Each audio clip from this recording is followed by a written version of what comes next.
Hello दोस्तों, welcome है आप सभी का मेरे यूट्यूब चैनल पर। फ्रेंड्स, आज की इस वीडियो में हम जिस सब्जेक्ट के ऑब्जेक्टिव क्वेश्चन सॉल्व करने वाले हैं वो है हमारा refrigeration and air conditioning.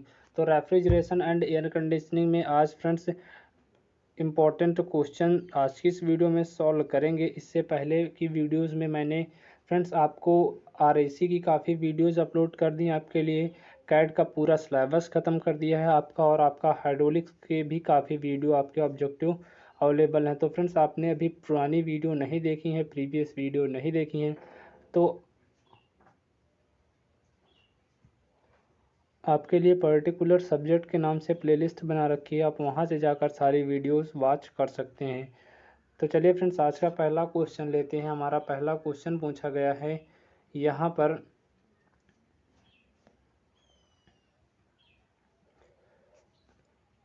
Swept volume और स्ट्रोक वॉल्यूम का फार्मूला क्या होता। तो आपसे पूछेगा कि स्वेप्ट वॉल्यूम एंड, या इसी को हम बोलते हैं स्ट्रोक वॉल्यूम, या इसी को जो है फ्रेंड्स एक और नाम से जानते हैं, इसको नोट कर लीजिए। इसको हम दूसरे नाम से जानते हैं पिस्टन डिस्प्लेसमेंट वॉल्यूम के नाम से। तो आपसे पूछे चाहे स्वेप्ट वॉल्यूम, स्ट्रोक वॉल्यूम या पिस्टन डिस्प्लेसमेंट वॉल्यूम, तीनों एक ही चीज़ के नाम होते हैं और इसका फार्मूला होता है VS equals to π/4 d² × L। और जहाँ पर d आपका फ्रेंड जो होता है वो सिलेंडर का व्यास होता है, यानी कि उसका डायामीटर होता है, और आपका जो एल होता है फ्रेंड्स यहाँ पर सिलेंडर की लंबाई को डिनोट करता है। तो आपसे पूछे स्वेप्ट वॉल्यूम, स्ट्रोक वॉल्यूम, या आपसे पूछे पिस्टन डिस्प्लेसमेंट वॉल्यूम, तो इन तीनों का जो है फार्मूला एक ही होता है। ये जो तीनों नाम है वो एक ही चीज़ के नाम हैं, चाहे आप उसको स्वेप्ट वॉल्यूम कहें, स्ट्रोक वॉल्यूम कहें, या इसको पिस्टन डिस्प्लेसमेंट वॉल्यूम कहें। तो जो हमारा फ्रेंड्स स्वेप्ट वॉल्यूम होता क्या, इसके बारे में थोड़ा सा जान लीजिए। जो हमारा फ्रेंड्स पिस्टन होता है, पिस्टन के अपने टॉप डेड सेंटर से बॉटम डेड सेंटर के बीच जो आयतन होता है वो हमारा स्वेप्ट वॉल्यूम कहलाता है, यानी स्वेप्ट आयतन कहलाता है। तो पिस्टन के TDC से BDC के बीच का जो आयतन होता है वही हमारा स्वेप्ट वॉल्यूम कहलाता है। इसका फार्मूला नोट कर लीजिए। पूछ लेगा कि निम्न में से स्वेप्ट वॉल्यूम का फार्मूला क्या होता है, तो इसका आंसर हो जाएगा VS बराबर π/4 d² × L, जहाँ d आपका सिलेंडर के व्यास को रिप्रेजेंट करता है, L आपके सिलेंडर की लंबाई को रिप्रेजेंट करता है। चलिए नेक्स्ट क्वेश्चन पे चलता हूँ। हमारा फ्रेंड्स यहाँ पर अगला क्वेश्चन पूछ ले, क्लियरेंस फैक्टर का फार्मूला क्या होता है। तो आपसे पूछेगा कि निम्न में से कौन सा फार्मूला क्लियरेंस फैक्टर का होता है, या क्लियरेंस फैक्टर का फार्मूला क्या होता है। तो इसका जो क्लियरेंस फैक्टर जो है इसको हम हिंदी में बोलेंगे क्लियरेंस गुणांक। तो इसका फार्मूला हो जाएगा C = VC/VS। थोड़ी इसकी डेफिनेशन देख लीजिए कि क्लियरेंस फैक्टर किसे कहा जाता है। तो जो फ्रेंड्स आपका क्लियरेंस आयतन होता है और जो आपका स्वेप्ट आयतन होता है, इसी का जो रेशियो होता है यानी अनुपात होता है, वही हमारा क्लियरेंस गुणांक कहलाता है, क्लियरेंस फैक्टर कहलाता है। तो इसको आप ऐसे याद करिए, क्लियरेंस आयतन और स्वेप्ट आयतन का जो अनुपात होता है वही हमारा क्लियरेंस फैक्टर कहलाता है। तो आपसे पूछ ले कि क्लियरेंस फैक्टर का फार्मूला क्या होता है, तो इसका हो जाएगा C = VC/VS, जहाँ VC आपका क्लियरेंस वॉल्यूम है और VS आपका जो है वो स्वेप्ट वॉल्यूम है। चलिए नेक्स्ट आपसे क्वेश्चन पूछ लेगा कि वॉल्यूमेट्रिक इफ़िशियंसी का फार्मूला क्या होता है। तो आपसे पूछ ले फ्रेंड्स कि जो हमारी वॉल्यूमेट्रिक इफ़िशियंसी होती है यानी कि आयतनिक दक्षता का फार्मूला क्या होता है। तो इसको नोट कर लीजिएगा। ये हमारा होता है नीटा वॉल्यूमेट्रिक इक्वल्स टू V सक्शन/V स्वेप्ट। अब इसकी डेफिनेशन देख लीजिए थोड़ी सी, कि ये इसकी डेफिनेशन क्या कहती है कि जो आपका फ्रेंड स्वेप्ट आयतन होता है और स्वेप्ट तथा स्वेप्ट इसको आप इस एक बार फिर से देख लीजिए। यह जो है स्वेप्ट आयतन, सक्शन वॉल्यूम तथा स्वेप्ट आयतन का जो रेशियो होता है वो आपका वॉल्यूमेट्रिक इफिशियंसी कहलाता है। इसका एक बार डेफिनेशन आप फिर से देख लीजिए कि जो हमारा सक्शन वॉल्यूम होता है और जो हमारा स्वेप्ट वॉल्यूम होता है, उन दोनों का रेशियो ही हमारा वॉल्यूमेट्रिक इफिशियंसी कहलाता है। और आपसे पूछ ले फ्रेंड्स, एक अच्छे संपीडक की आयतनिक दक्षता कितनी होती है। तो इसकी दक्षता होती है 0.7 से लेकर, इसको यहाँ पर नोट करिए, 0.7 से लेकर 0.8 के बीच में होती है एक अच्छे संपीड़क की आयतनिक दक्षता, यदि आपसे पूछ ले। चलिए नेक्स्ट क्वेश्चन पर चलता हूँ, तो एक फार्मूलों को एक बार जरूर पढ़ लीजिएगा। चलिए नेक्स्ट क्वेश्चन आपका काफ़ी इंपॉर्टेंट आपसे फ्रेंड्स पूछा गया है कि अपकेंद्रीय संपीड़क की खोज किसने की थी। तो जो हमारा फ्रेंड्स सेंट्रीफ्यूगल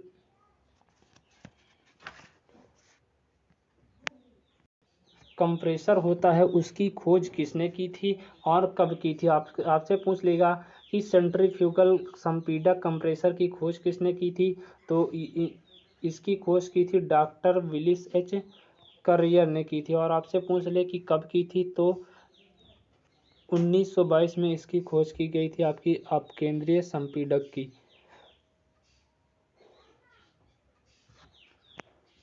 तो फ्रेंड्स इस क्वेश्चन को अच्छे से नोट करिएगा कि जो हमारा अपकेंद्रीय संपीड़क है, अपकेंद्रीय संपीड़क यानी कि हमारा सेंट्रीफ्यूगल कंप्रेसर है, इसकी खोज की थी डॉक्टर विलिस एच कर्रियर ने। कब की थी? 1922 में की थी। एक बार इसको अच्छे से पढ़ लीजिएगा। चलिए नेक्स्ट क्वेश्चन पर चलता हूँ। हमारा अगला क्वेश्चन है कि निम्न दाब वाष्प को उच्च दाब वाष्प में कौन कन्वर्ट करता है। तो आपसे पूछेगा कि लो प्रेशर वेपर को उच्च प्रेशर वेपर में कन्वर्ट करने के लिए किसका प्रयोग करते हैं।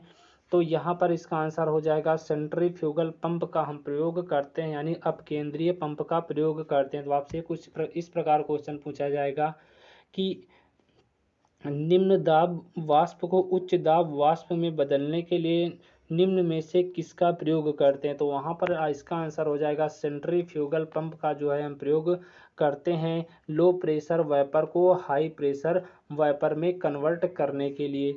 चलिए नेक्स्ट क्वेश्चन पर चलते हैं। हमारा अगला क्वेश्चन पूछा गया है कि मैकेनिकल इफिशियंसी का फार्मूला क्या होता है। तो आपसे पूछ ले कि जो हमारी मैकेनिकल इफिशियंसी होती है उसको निकालने का फार्मूला क्या होता है। तो इसका फार्मूला हो जाएगा नीटा, ये आपके mechanical equals to W/2π/NP T, जहाँ पर फ्रेंड्स आपका जो W है वो कैपिटल W ये वाला ये डिनोट करता है संपीड़क का कार्य का, यानी कि कंप्रेसर का जो कार्य होता है उसको डिनोट करता है जूल में।